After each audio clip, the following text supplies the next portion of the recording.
20 horas e 7 minutos desta quinta-feira, dia 22 de setembro de 2016. Está começando mais um canal da educação aqui pela Top TV Brasil. Hoje nós vamos falar sobre categoria mobilizada contra os retrocessos. E quando a gente fala dessa categoria, a gente não está falando só do Simpro, não. Diversas categorias estão mobilizadas contra o retrocesso. E para falar sobre esse tema, desse dia agitado de hoje, recebemos aqui Rosilene Correia, diretora do Simpro. Mostrando como foi esse dia, né? Para falar pra gente como é que foi esse dia corrido, desse dia de mobilizações de vocês. Já estão se empenhando para essas mobilizações, não é, Rosilene? Não, com certeza. Na verdade, nós estamos, primeiro boa noite a todos e todas. Nós estamos já aí, eu digo nós, classe trabalhadora, é uma constante, né? Mas nós, nos últimos meses, estamos, digamos que com uma tarefa mais árdua. E aqui, nós estamos aí quase que com um ano de uma greve de 29 dias. Então, nós estamos completando o aniversário de atraso, aliás, do descumprimento, um ano de descumprimento da lei por parte do governador Rodrigo Hollenberg.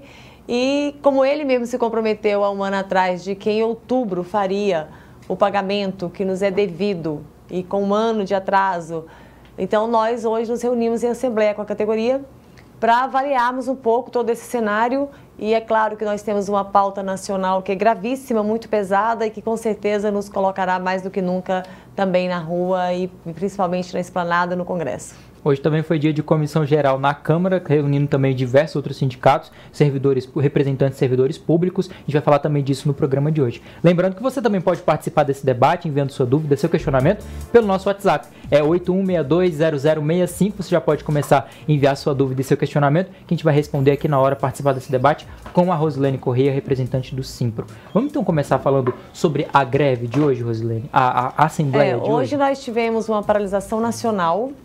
E nós da educação, a nossa confederação, que é a CNTE, ela convocou mesmo todas as categorias nos municípios e estados para participar dessa paralisação, que foi uma deliberação da nossa central, que é a CUT. E qual o objetivo dessa paralisação de hoje? Nós até apelidamos de esquenta, que é um aquecimento, porque nós estamos mesmo construindo a greve geral, que é o que nós, infelizmente, tudo indica que teremos que fazer no Brasil, mas hoje na nossa Assembleia foi que a categoria, então, aprovou a nossa adesão à greve geral, que pode acontecer a qualquer momento, não temos ainda a data, porque uma greve geral não se constrói de um dia para o outro, e quando se fala em greve geral tem que ser com todo mundo mesmo, né?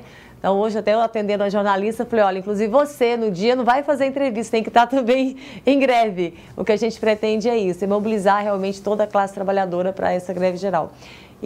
Então, assim, hoje foi essa paralisação, tivemos uma jornada aqui, que foi de assembleia pela manhã, depois uma comissão geral na Câmara, agora no final, início da noite, teve também que não sei se já terminou, um ato também do Fora Temer, que é da Frente Brasil Popular e o Povo Sem Medo. Tem até algumas fotos passando aí. Isso. Acho que, se não me engano, da Assembleia mais cedo, né? Isso é da Assembleia, exatamente. E, inclusive, eu quero aqui parabenizar a nossa categoria que compareceu, pode verificar aí pelas fotos, bastante gente.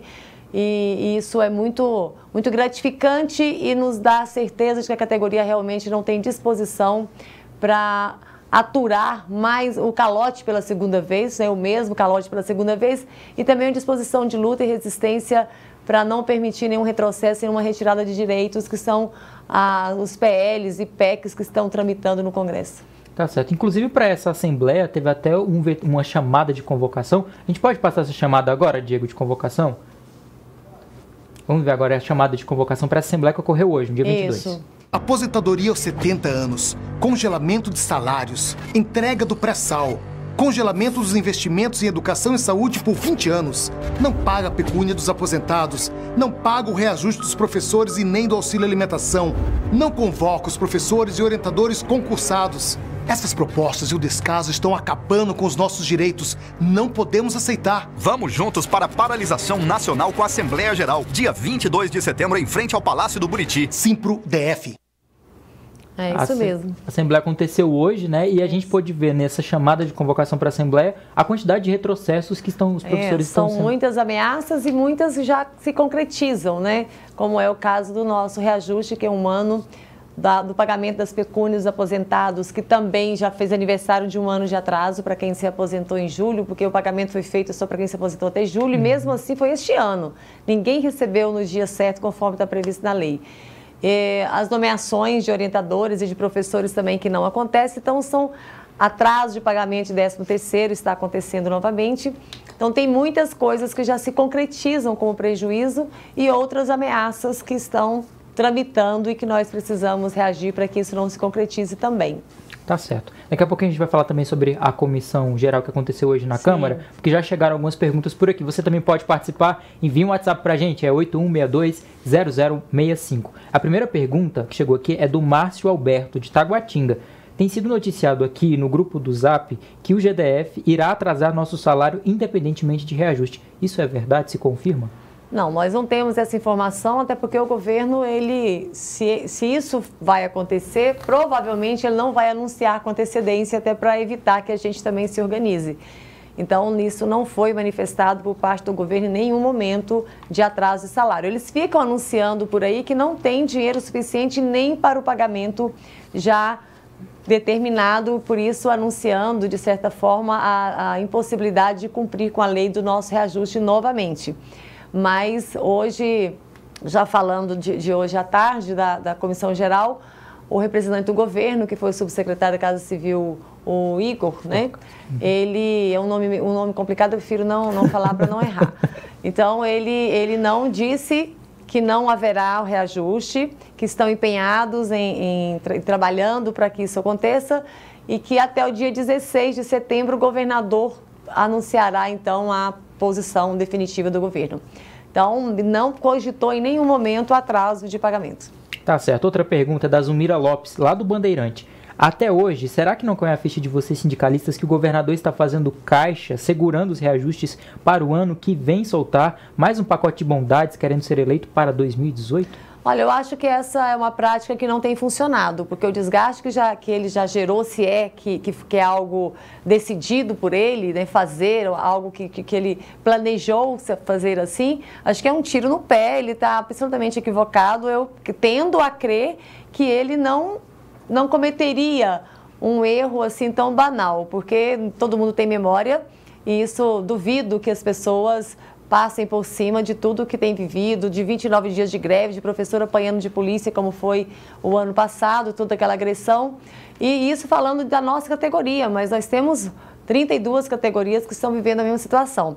Para um governador depois fazer qualquer graça para recuperar tudo isso, tem que ser uma graça muito engraçada, entendeu? Não é por qualquer coisa que a população e os servidores, de modo geral, vão superar tudo isso que está acontecendo. E essas categorias já estavam mobilizadas hoje lá na Câmara, né? Tinha o pessoal do Sindimédico, Sindireta, Sindipem, vocês do Simpro e outras categorias. Isso só também. Quem estava compondo mesa, né? Que estavam ali realmente participando, tinham várias outras categorias. E, na verdade, praticamente todos os servidores públicos e representantes de servidores públicos estavam ali. E o que eu acho, na minha avaliação, é isso, já é uma demonstração da insatisfação e da decisão de não aceitar, de não concordar e não tolerar o calote pela segunda vez. Acho que foi esse o recado que foi dado ali hoje. Tá certo. A gente ainda há pouco falou sobre a Assembleia, e aí o Jorge Carvalho do Plano Piloto, obrigado pela sua mensagem, Jorge, ele pergunta qual é a avaliação que o Simpro faz da Assembleia realizada hoje. Então, até comentei inicialmente que foi uma Assembleia que a mim, né, e a nós do Simpro foi absolutamente positiva, com a participação muito significativa da categoria. É claro que nós podemos ter muito mais gente na próxima Assembleia, é isso que a gente espera. Então, aquela que hoje não pôde comparecer, que compareça na próxima, mas parabenizei aqui aqueles que compareceram, que foram muitos. E é isso que é o importante, é nós darmos ali uma demonstração ao governo que está do outro lado da rua assistindo a Assembleia, de que a categoria está com disposição para a luta e não há a menor disposição, como eu disse, de tolerar prejuízos, que a gente permaneça no prejuízo. Tá certo. O número para você participar desse programa é 81620065, o nosso WhatsApp para você mandar aqui. A Rosilene Corrêa, diretora do Simpro, está aqui para responder todas essas perguntas, inclusive a do Daniel Ribeiro, lá do Areal, que mandou. Está prevista alguma paralisação? Então, hoje a Assembleia aprovou mais uma paralisação, uma Assembleia no dia 10 de novembro. Por que 10 de novembro? Porque já são 2 dias, acho que posteriores ao 5º dia útil, que é o previsto para o pagamento ser acreditado com o reajuste que nos é devido. Então, por isso que será após essa data, exatamente para que a categoria possa avaliar. O que nós esperamos, de fato, é que o governador cumpra com o compromisso dele e que respeite, ainda que com 13 meses de atraso, a lei e que pague, portanto, aquilo que nos deve. Feito isso, a categoria vai avaliar os próximos passos, até porque nós precisamos manter a categoria mobilizada, porque nós precisamos fazer uma campanha salarial que vai além desses 3,76 que a gente tem para receber, porque isso, a inflação já comeu do ano passado, né? Então, nós já estamos com um ano de atraso. O que nós queremos é estabelecer, de fato, um processo de negociação com o governo que recupere muito mais do que isso que era para ter sido pago no ano passado. Então, de qualquer maneira, mesmo o reajuste sendo creditado, a categoria permanecerá mobilizada para uma nova campanha. Então, e aí portanto, uma nova Assembleia com paralisação dia 10 de novembro, podendo ocorrer outra a qualquer momento, porque tem aí uma mobilização nacional e tem, como eu disse, vários projetos tramitando no Congresso que pode exigir de nós outras paralisações antes dessa data. Tá certo. O tema do programa de hoje é mobilização contra os retrocessos. Todas as categorias já estão mobilizadas e também, inclusive, o Simpro. Então vamos começar a falar sobre essa comissão geral que aconteceu lá hoje. Sim. Diversas categorias estavam reunidas e a resposta do governo, você já mencionou ainda há pouco.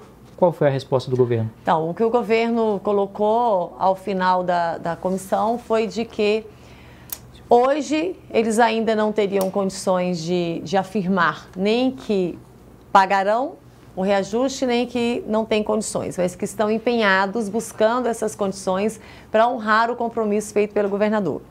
E estabeleceu para eles mesmo um limite, que é o dia 16 de outubro, que é o momento em que se fecha a folha de pagamento, então não é uma data por acaso, que é o dia, então, que até esse dia o governador terá as condições de anunciar se haverá ou não reajuste.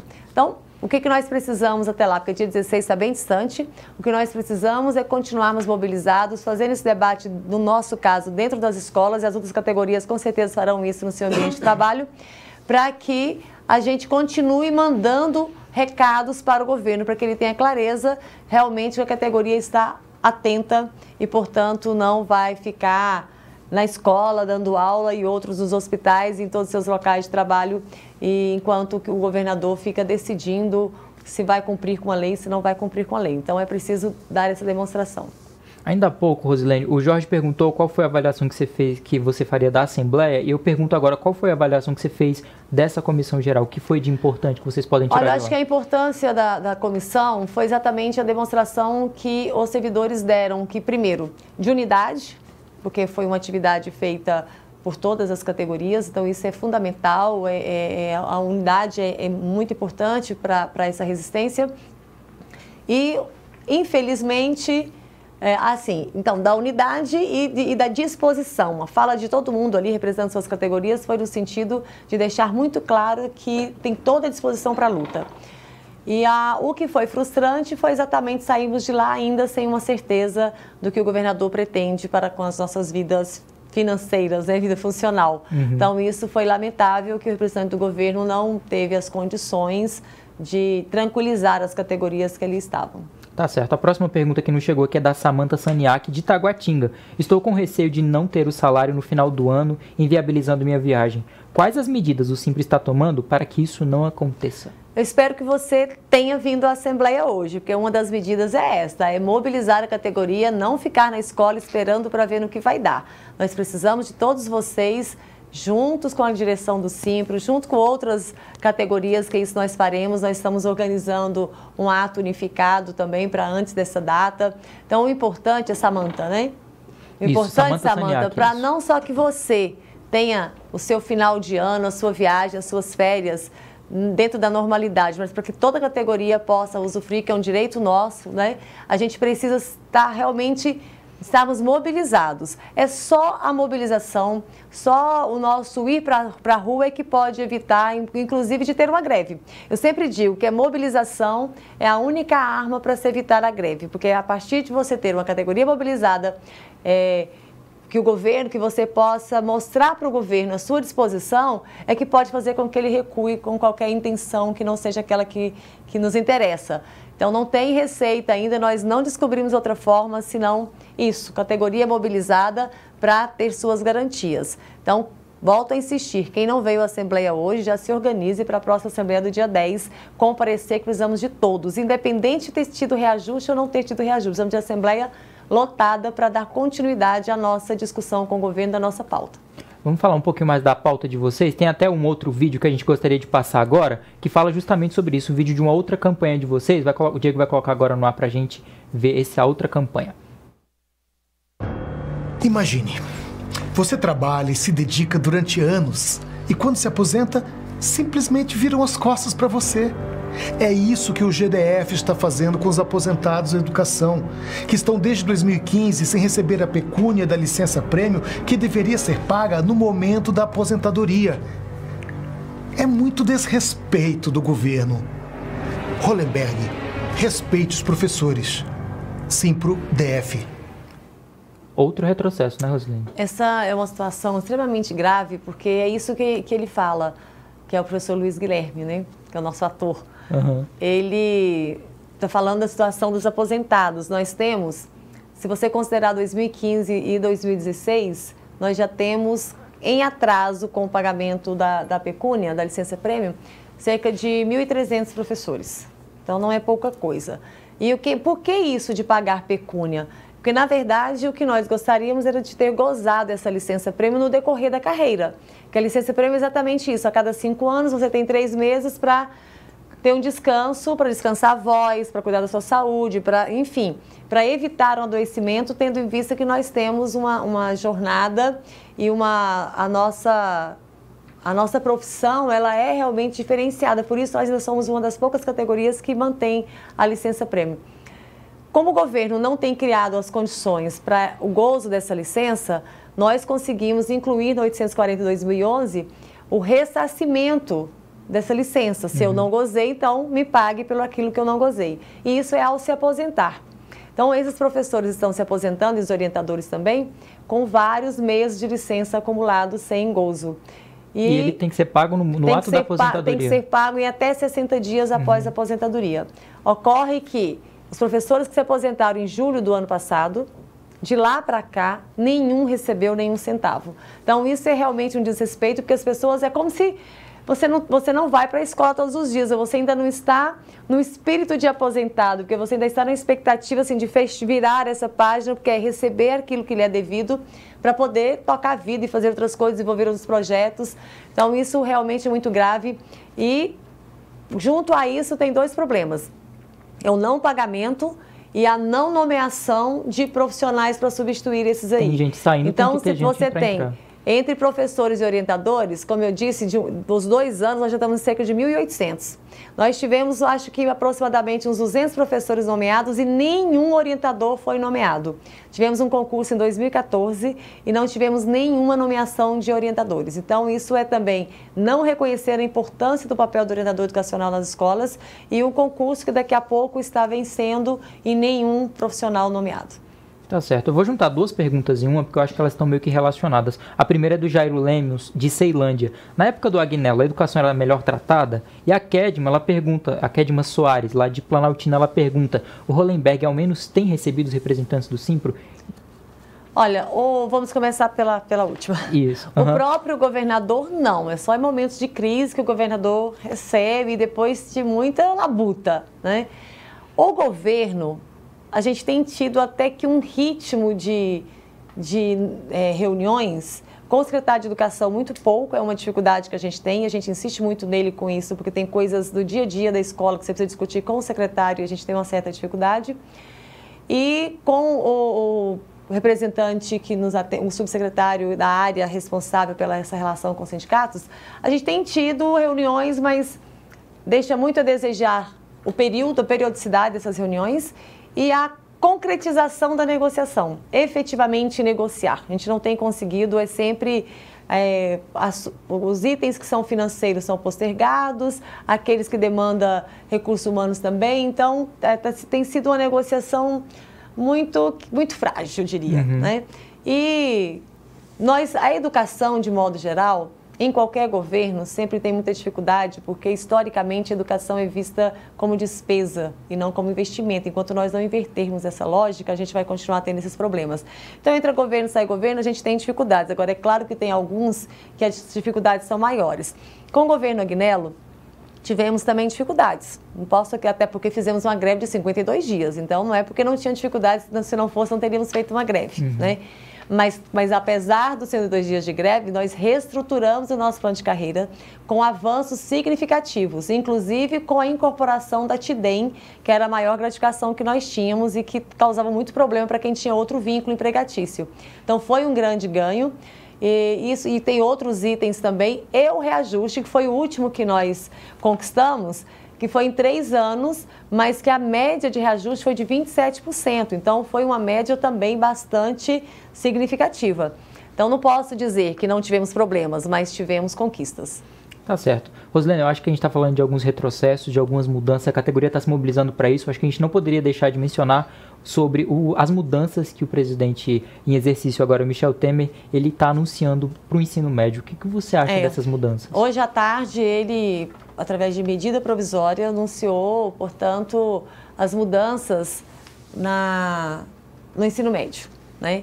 E é muito grave isso porque ele anuncia sem nenhuma discussão. Eu falei, o ensino médio é problema só do Ministério da Educação e só do presidente. Talvez ele tenha ido se aconselhar com o Alexandre Frota, né? Porque foi quem ele recebeu. Então, assim que tomou posse, o ministro da Educação recebeu foi o Alexandre Frota para falar sobre educação. Então, de repente, ele foi orientado, foi por ele. Então, é muito preocupante. Nós vamos fazer um seminário de ensino médio, para discutir o ensino médio em outubro. Se eu não estiver enganada aqui agora com a data, aliás, eu acho até que eu tenho aqui, que nós aprovamos hoje na Assembleia um calendário, nós teremos, então, outubro...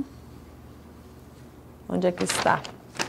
Bom, mas vocês vão ver no nosso site a chamada para esse encontro que nós faremos dia 21 e 22 de outubro, seminário sobre as reformas do ensino médio. Então, o pessoal aí do ensino médio já se organize também para poder participar desse seminário, que aí lá nós teremos condições de aprofundar todas essas mudanças que essa medida provoca. E com certeza é preocupante, até porque está extinguindo algumas disciplinas e muda completamente a estrutura do ensino. E a nossa preocupação é se esse modelo vai, de fato, fazer com que os alunos permaneçam na escola. Você pode provocar uma evasão. E nós somos totalmente contrários ao modelo de escola que só prepara para o mercado de trabalho.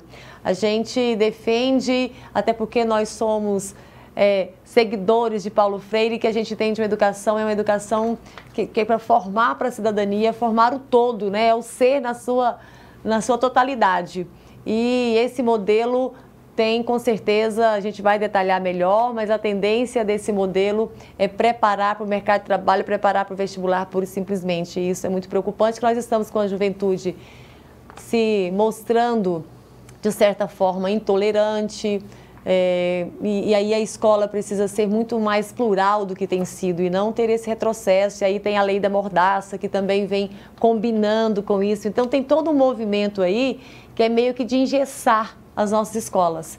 Então, isso é muito preocupante. Tá certo. E as categorias, inclusive a da educação, no caso o Simpro, tem que ficar mobilizada contra esses retrocessos. Com certeza. É o que nós falamos aqui inicialmente, né? É o tempo todo, é uma constante de ataques que nós estamos sofrendo e que é muito preocupante que você tem um congresso e uma Câmara Distrital também com um perfil muito conservador. Então, você tem uma combinação aí de executivo com legislativo que tem tudo para tomar um caminho que não é o melhor para o nosso país, com certeza, e para a nossa juventude. Tá certo, Rosilene. Então, o seminário para tratar sobre as mudanças do ensino médio vai ocorrer dia 21 e 22 de outubro. Já tem um local? A gente vai abrir, vai ser no Simpro mesmo. Deve ser no Simpro, acho que nós estamos lá agora com o auditório bem mais amplo, então acho que dá para a gente receber a categoria lá mesmo. Mas se não for, nós faremos a divulgação disso no nosso site para que todo mundo possa participar. O Diego vai colocar o site na tela. Se eu acertar, eu acho que eu acerto, é simpro.org.br, é isso? É. Simpro.org.br, o site. Simprodf.org.br. Sim, Tem tá o certo, DF. faltou o DF. É. Simprodf.org.br é o site para você pegar mais informações sobre esse seminário, sobre as mudanças do ensino médio. Exatamente. Rosilene, a gente tratou de assembleia, tratou de alguns retrocessos. Tem tanta coisa, né? Tratamos de comissão geral. Cadê? Me mostra. Tem cartilha Tem que cartilha, nós sobre o que é elaboramos. cartilha? Essa cartilha são vários, não todos, né? Porque senão seria um livro, uma bíblia. Mas Mostra pra gente, o Lucas tá com são a- vários projetos que estão tramitando lá no Congresso e que são terríveis, realmente ataques aos trabalhadores, à classe trabalhadora, não só para o servidor público, mas para o trabalhador também do privado, CLT, enfim, a forma, para você ter ideia, tem um projeto que vai legalizar a negociação, que é o que se chama de negociado sobre o legislado. Que significa o quê? Tem uma lei que me garante. Mas se eu negociar com o meu patrão, tá tudo ok. E aí você sabe que num processo de negociação de desemprego no país, quem vai impor as condições dessa negociação vai ser sempre o patrão, e lógico que em detrimento dos direitos do trabalhador. Então isso é muito grave. E para completar, a 241, PEC 241, essa aqui, assim, é o mal do século. E aí não é só para o servidor público, não. É para toda a população, porque a PEC 241, ela nada mais, nada menos do que tem a pretensão de congelar todo investimento para saúde, educação e assistência social. Então, isso aqui não é só o salário. Tempo, né, esse congelamento? 20 anos, né? 20 anos. Então, assim, é acabar com investimento na educação e saúde na área social. Então, é você manter tudo como está. Então, é como não vai mais nascer menino, não constrói escola, não melhora nada, não troca móveis da escola, porque não pode gastar mais do que foi gasto no ano de 2015, que é o ano base, como referência para eles. Então, nós precisamos realmente lutar muito. E aí, a gente precisa de toda a sociedade apoiando isso aí, resistindo a essa PEC, porque não vai ser prejuízo só para o professor, ou porteiro da escola, merendeiro da escola. É para a população, porque é o serviço público que eu preciso dele, que você precisa. Na medida em que não há investimento, eu não serei bem atendido pelo serviço público. Então, é uma política de Estado mínimo, para levar para a privatização, porque na medida que o Estado não cumpre com a sua obrigação e não atende bem a população, não presta um bom serviço, a população vai exigir que quer atendimento e será convencida de que é melhor privatizar, que custa mais barato e por isso que é o trabalho que está sendo feito e que aqui no Distrito Federal também não é diferente, que nós estamos assistindo às OS da saúde e na educação já tivemos algumas tentativas e o engraçado disso tudo é que o governo diz que não tem dinheiro, mas para pagar as OS tem. Então fica aí uma pergunta, né? Tem diferença de dinheiro para pagar o servidor público de pagar uma OS, privatizar? Porque isso é privatização.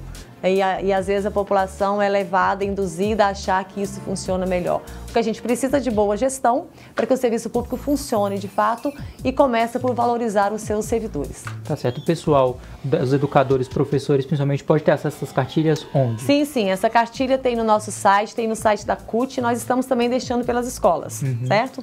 Esse aqui já é um outro material que nós recebemos, mas nós estamos produzindo um material específico nosso também sobre a 241, para ficar bem claro. E na próxima sexta-feira, que é dia 30, nós vamos confirmar, acompanhe no nosso site, mas a gente deve ter uma audiência pública na Câmara Legislativa da PEC 241, que é exatamente para detalhar mesmo quais são os prejuízos da PEC 241 e é importante que a categoria participe para se apropriar dessa discussão e levar esse debate para a comunidade escolar. Tá certo. Estamos quase chegando ao fim do nosso programa. A gente já falou sobre a Assembleia, sobre esses retrocessos, falamos também sobre a comissão geral que aconteceu hoje. Isso. Gostaria que você, nas suas considerações finais, falasse da importância de bater sempre nessa tecla. A categoria tem que estar mobilizada. Aí tem uma coisa que nós não falamos, que é o projeto de lei que tira o pré-sal da Petrobras. Porque o que nós temos aí, o Plano Nacional de Educação e o Plano Distrital de Educação, a nossa firmeza em defender era exatamente porque a gente conseguia perceber, ver que tem recurso. Então, a gente sabia a fonte de onde viria o dinheiro para essas metas serem atingidas. Mudando isso, que é o projeto do Serra, é importante a gente começar a dizer quem são os autores desses projetos. E eu também quero aqui registrar que da bancada de deputados federais Só a Érica Cocai votou contra o PL 257, todos os outros votaram contra os nossos direitos, porque o PL 257 nada mais é do que congelar tudo. E é isso que o Hollenberg estava torcendo para que acontecesse e teve o apoio da bancada do Distrito Federal, com exceção da Érica. Então é bom a gente se lembrar em quem a gente está votando e o que ele vai lá representar. Então o pré-sal também é isso. Tirando o pré-sal da Petrobras, tira-se, portanto, a exclusividade e mudam as regras, e aí o recurso do pré-sal dos royalties do petróleo não virá para educação e saúde, conforme está previsto na lei que foi aprovada. O que era o que você tinha pedido para eu falar? As suas considerações finais. Sim, mas aí como também não são só trevas, né? A gente tem também aí o Dia do Professor chegando em outubro e teremos a nossa festa no dia 8, com a Paula Toller para animar a nossa noite. Então já fiquem ligados aí, o acesso à festa é com a carteirinha que te dá acesso o seu acesso e o seu acompanhante. Então vamos lá também festejar no dia 8, que nós merecemos. Mas antes disso, no dia 1º, a gente tem um encontro lá na nossa chácara, que quem não conhece ainda a Chácara do Professor precisa conhecer, que é um espaço fantástico, e nós teremos o sábado todo lá então de encontro, de formação. Tem toda a programação no nosso site também, dá uma olhada lá para não perder. Tá certo, muito obrigado pela sua participação aqui no programa de hoje. E a categoria continua mobilizada. Categoria unida e mobilizada, jamais será vencida, e assim será. Tá certo, muito obrigado. Boa noite, Rosilene. 8h38, estivemos aqui falando sobre a categoria que está mobilizada contra os retrocessos. Foi um prazer estar aqui com você essa noite, estaremos de volta em uma próxima. Boa noite, tchau.